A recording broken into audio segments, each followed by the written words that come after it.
Hey guys, I wanted to take a minute to give you a very important update in regard to Youth Summer Camp.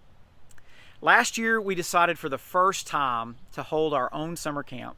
We scouted out locations and we settled on Camp Baldwin in Alabama near Mobile and Gulf Shores. We called it Camp U, and the response, y'all, it was overwhelming. We sold out within 24 hours of registration opening. We had 90% of the students in our youth group sign up. And in all my years as a student pastor, I've never seen anything like it. God was definitely up to something. Students and leaders were both excited about summer camp in ways I hadn't seen in a very long time. And we couldn't wait to see what God was going to do at camp this summer in the lives of students at FBC Whitehall. That's why this announcement is so hard to make.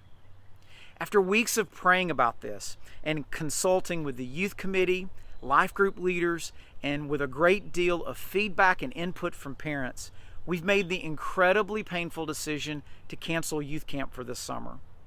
Now, this is unprecedented, but as you know, we're living in an unprecedented times.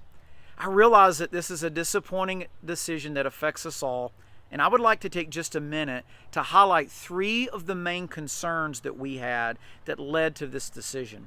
First, there was a concern traveling out of state right now. Even though things are slowly opening up here in Arkansas, a number of our adult leaders who were going to go to camp, they indicated to me that they were just not able to travel out of state anymore due to the policies with their jobs.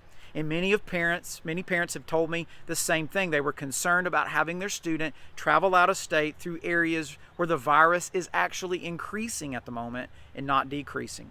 The second reason is that we made this decision is that we would be traveling and living in close quarters. And you guys know how camp is. It's always like this. We got vans packed full of students. We travel for hours at a time to a destination.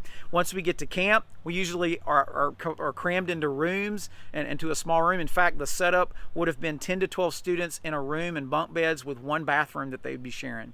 And our worship space would have been very cramped because we had 90 folks in a space for about 75 to 80 folks. So we were already going to be cramped, and in light of everything, we felt like this was too great of a risk. As we've seen in the prison system, the virus spreads rapidly among people in confined areas. And like one of our state doctors recently said, the virus just doesn't know the difference between a prison and a church camp. A final reason for this decision was that in addition to our group traveling from out of state, we would be at camp with other groups from other states and areas.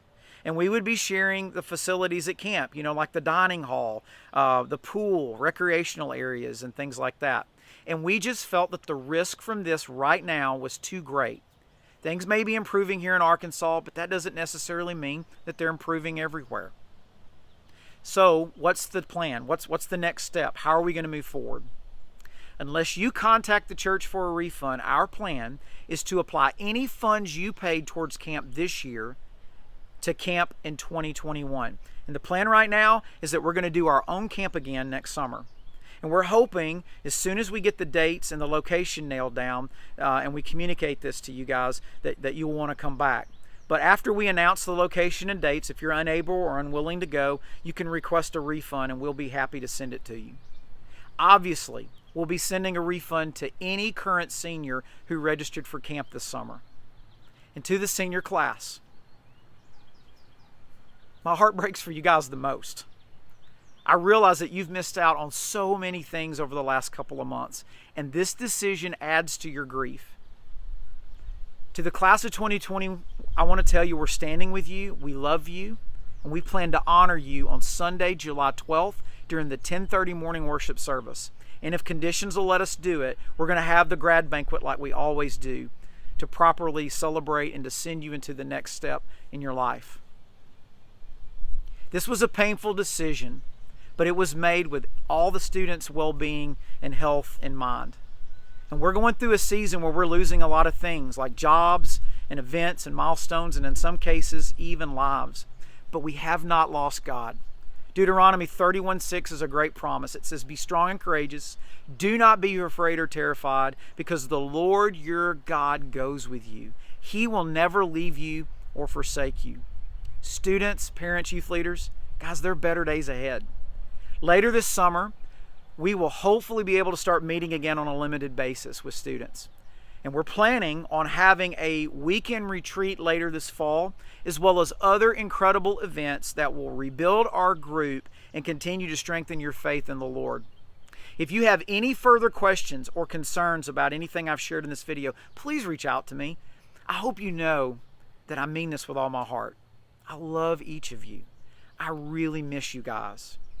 And I can't wait until we can meet again. God bless.